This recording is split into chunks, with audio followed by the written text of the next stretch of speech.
ان کے چہرے پر گہرا صدمہ تھا. انہوں نے تڑپ کر کہا، بیٹا تم کس کے لیے تعزیتی مضمون لکھنے بیٹھے ہو؟ کیا میرے بارے میں اس شخص نے کیا کچھ نہیں کہا؟ کیا اس نے مجھے اور میرے ساتھیوں زبیر و طلحہ رضی اللہ تعالی عنہما کو حضرت علی رضی اللہ تعالی عنہ کے خلاف خروج کرنے کی وجہ سے فاسق اور مردود الروایہ و شہادہ، جن کی روایت اور گواہی قبول نہ ہو، یہ نہیں کہا تھا؟ کیا اس نے یہ نہیں لکھا کہ حضرت علی رضی اللہ تعالی عنہ کے خلاف قتال کرنے والے تمام صحابہ نعوذ باللہ باغی، طاغی، عاصی، مجرم، قاتل، ظالم اور فاسق تھے؟ مولانا سلمان ندوی کے بارے میں بہت سارے مضامین، ویڈیوز، تجزیے، تبصرے ان کے اوپر آج کل آپ نے سوشل میڈیا پر آپ کی نظر سے گزرے ہوں گے، لیکن بعض شخصیات کی وفات پر قلم تعزیت کے لیے ضرور اٹھتا ہے، لیکن ماضی کے بعض اقوال اور ان کی تحریروں کی جو ضمیر کی آواز ہوتی ہے وہ بار بار آ کر قلم کو روکنا شروع کر دیتی ہے. جب معاملہ صحابہ کرام رضوان اللہ علیہم اجمعین کی ناموس، عزت اور عظمت کا ہو تو جذبات سے زیادہ ضمیر بولنے لگتا ہے.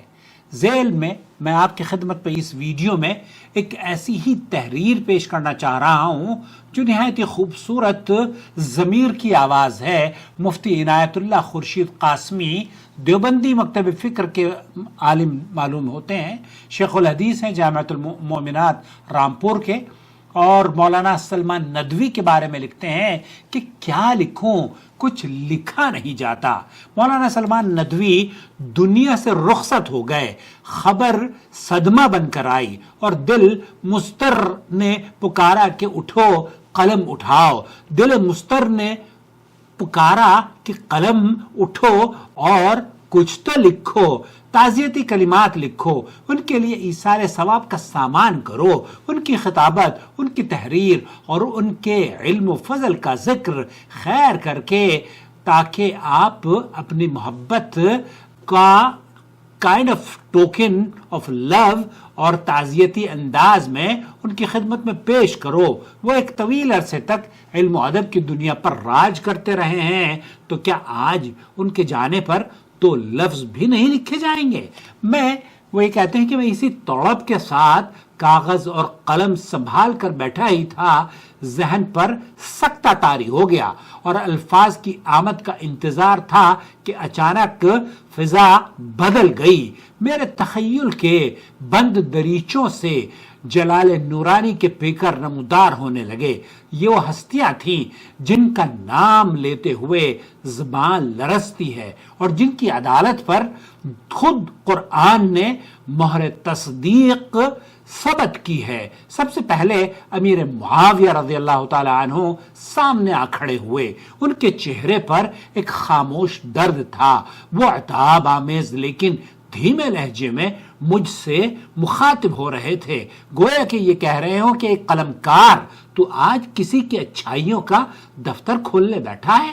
ذرا ٹھہر اور مجھے دیکھ، کیا میرے اندر کوئی ایک بھی اچھائی نہیں نظر آئی تھی؟ کوئی ایک بھی اچھائی نہیں تھی؟ کیا میں اللہ کے آخری نبی صلی اللہ علیہ وسلم کا قریبی رشتہ دار اور سالہ نہیں تھا؟ کیا میں کاتب وحی نہیں تھا کہ میرے لیے لکھے ہوئے حروف کو آسمانی تصدیق حاصل تھی؟ کیا میرے لیے خود سرور کائنات صلی اللہ علیہ وسلم نے ہادی اور مہدی ہونے کی دعا نہیں فرمائی تھی؟ ان کی آواز میں ایک کسک تھی. وہ آگے بڑھے اور کہنے لگے، کیا میرے ہاتھ پر سید الشہداء حضرت حسن اور سید شباب اہل الجنہ حضرت حسین رضی اللہ تعالی عنہما نے بیعت نہیں کی تھی؟ کیا میں نے انہیں ہمیشہ عزت، انعام اور اکرام سے نہیں نوازا تھا؟ کیا میری پوری زندگی میں کوئی ایک بھی ایسی خوبی نہیں تھی کہ وہ شخص مجھے سر عام منبر و محراب سے باغی، طاغی، منافق اور فاسق کہتا رہا؟ کہ میرے لیے کائنات کا سب سے بڑا اعزاز شرف صحابیت کا کافی نہیں تھا کہ میری عدالت پر انگلی اٹھائی گئی؟ میں ابھی، مولانا یہ لکھتے ہیں کہ میں ابھی اس جلال عظم کے سامنے کانپ ہی رہا تھا کہ حضرت ابو ہریرہ رضی اللہ تعالی عنہ آ گئے. ان کی آنکھوں میں ایک صدیوں پرانا زخم ابھر آیا. وہ تڑپ بولے, اے لکھنے والے, ذرا میری طرف بھی تو دیکھ. مجھے درباری مولوی کہا گیا, مجھے منافق کے لقب سے یاد کیا گیا, مجھ پر احادیث رسول کو چھپانے اور من گھڑت باتیں پھیلانے کا الزام لگایا گیا. کہ میرا حضور نبی کریم صلی اللہ علیہ وسلم کی نظر شفقت میں کوئی مقام نہیں تھا؟ کیا میں نے بھوک اور پیاس کی شدت سے نڈھال ہو کر پیٹ پر پتھر باندھ کر دن رات ایک نہیں کیے تھے تاکہ فرمان رسول صلی اللہ علیہ وسلم تم تک پہنچ سکے؟ کیا میری زندگی صرف برائیوں کا مجموعہ رہی تھی؟ کیا مجھ پر اس بے دردی سے, اس تان اور تشنی کی تیر اس نے چلائے؟ ابھی میں ان شکایات کے بوجھ تلے دبا ہی تھا کہ کمرے کا وقار دو چند ہو گیا, بلند ہو گیا. اسلام کے عظیم المرتبت خلفاء جن کے جلال سے باطل لرزتا تھا تشریف لائے, اور ان کی خاموشی بھی سوالیہ نشان بنی ہوئی تھی. خلیفہ اول حضرت ابو بکر صدیق رضی اللہ تعالی عنہ نے میری طرف دیکھا. ان کی آنکھوں میں شدید صدمہ تھا. انہوں نے کہا, کیا اس شخص نے میرے بارے میں یہ نہیں لکھا تھا کہ میں نے خلافت ہتھیانے کے لیے چکر میں حضور اکرم صلی اللہ علیہ وسلم کے آخری وقت میں کھل کر مخالفت کی تھی؟ کیا اس نے مجھ پر یہ الزام نہیں لگایا تھا کہ میں نے اور میرے ساتھی عمر نے ثقیفہ بنو سعدہ کے وقت حضرت علی اور عباس رضی اللہ تعالی عنہما کو دھوکہ دیا تھا؟ کیا میری پوری زندگی کی قربانیاں, میری صدیقیت اور غار ثور کی یاری سب صرف اس لیے تھی کہ مجھ پر خلافت کا ناحق حقدار ہونے کا الزام لگایا جائے؟ یہ تمام الزامات پتہ ہے کس نے لگائے؟ اس شخص نے جس کے بارے میں تعزیتی کلمات کے لیے مولانا نے قلم اٹھایا اور پھر یہ اپنی تحریر نقل کر رہے ہیں. اس کا نام ہے سید سلمان ندوی. اب آگے سنتے ہیں. ان کے فوراً بعد خلیفہ دوم حضرت عمر فاروق رضی اللہ تعالیٰ عنہ, جن کے نام سے قیصر اور کسریٰ کانپتے تھے, مخاطب ہوئے اور میرے بارے میں کیا زبان استعمال کی گئی؟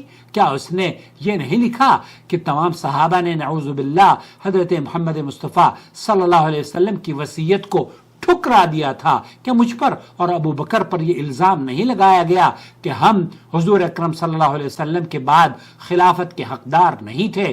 کیا میری عدالت, میری حق گوئی اور میرے لیے رسول اکرم صلی اللہ علیہ وسلم کی وہ دعائیں سب کچھ اس شخص کی تنقید کی بھیٹ چڑھ گئی؟ کیا میں نے اسلام کی جو خدمت کی تھی اس کا صلہ یہ الزامات کے طور پر اس نے مجھے دیا؟ آخر میں ایک ایسا جلال نمودار ہوا جس کے سامنے حیا بھی سر جھکا لے. وہ آئی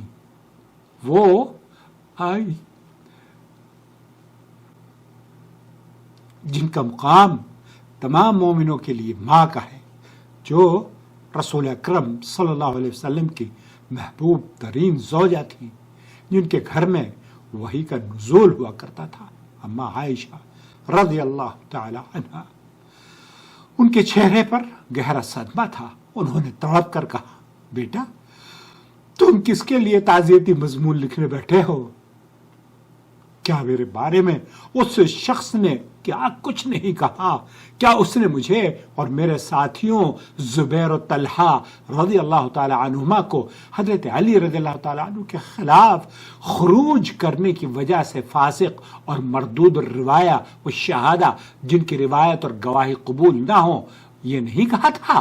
کیا اس نے یہ نہیں لکھا کہ حضرت علی رضی اللہ تعالی عنہ کے خلاف قتال کرنے والے تمام صحابہ نعوذ باللہ باغی, طاغی, عاصی, مجرم, قاتل, ظالم اور فاسق تھے؟ کیا میری ام المومنین کی حیثیت اس کے لیے کافی نہیں تھی؟ کیا میری پاکیزگی, میری دیانت داری, میری قربانیاں سب کو اس طرح ایک جملے سے رد کر دیا گیا؟ فضائل، مناقب اور قرآنی گواہیوں کا وہ پورا منظرنامہ میری آنکھوں کے سامنے گھوم گیا۔ ایک طرف رسول اکرم صلی اللہ علیہ وسلم کی صحبت یافتہ وہ عظیم ہستیاں تھیں جن کی پاکیزگی کی گواہی قرآن مجید نے دی، جن کے بارے میں کہا گیا رضی اللہ عنہم ورضوا عنہ، اور دوسری طرف میرا وہ قلم تھا جو ان پر تنقید کرنے والی شخصیت کی ثناخوانی کے لیے بے قرار تیار بیٹھا تھا۔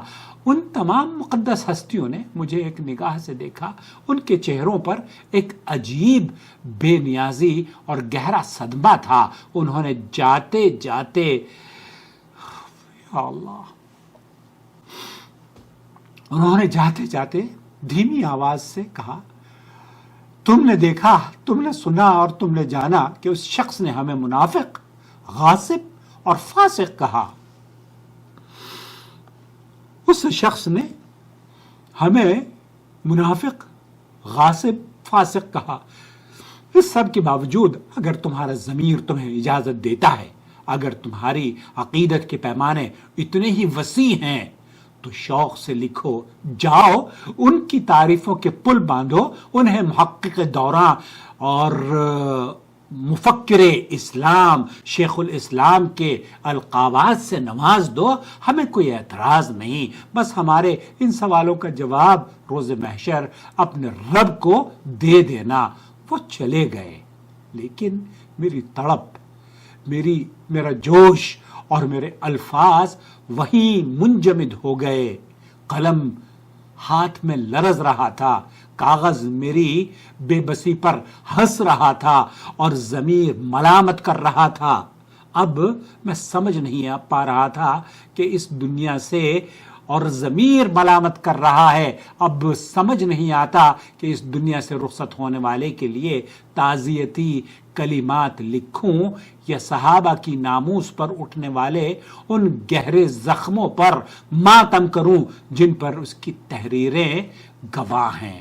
دوستو، بھائیوں اور بہنوں، انسان اس دنیا سے رخصت تو ہو جاتا ہے مگر اس کے الفاظ زندہ رہتے ہیں، قبر خاموش ہو جاتی ہیں لیکن تحریریں بولتی رہتی ہیں۔ اللہ تعالیٰ قرآن کریم میں فرماتا ہے، ما یلفظ من قول الا لدیہ رقیب عتید۔ انسان جو بات بھی زبان سے نکالتا ہے اس کے پاس ایک نگران ہر وقت تیار موجود ہوتا ہے۔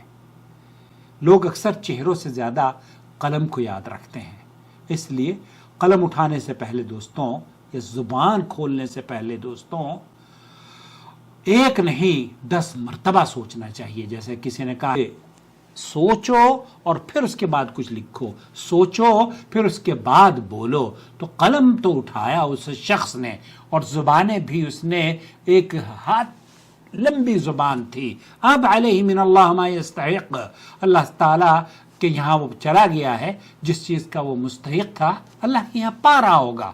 لیکن ہمارے لیے ایک سبق ہے اس میں، اور وہ سبق یہ کہ صحابہ کی شان میں لعن طعن اور گستاخیاں کرنے والے آج بھی اس روئے زمین پر ہند و پاک میں آپ کو اس طرح کے وضع قطع اور مولویت کی ڈگری لے کر، یا مولوی بھی نہیں ہیں، انجینئر اور ڈاکٹر کی ڈگریاں لے کر، بہت لمبی زبانیں ان کی ہو گئی ہیں، ان سے بس التجا ہے، اپیل ہے، اللہ کے لیے اپنی زبانوں کو صحابہ کی ناموس اور ان کی عزت اور عظمت اور وقار کو مجروح کرنے کے لیے اپنی جہنم کی آگ میں سیٹیں ریزرو نہ کرو۔ اللہ سے دعا ہے کہ اللہ تعالی ہمیں اخلاص اور للہیت اختیار کرنے کی توفیق بخشے۔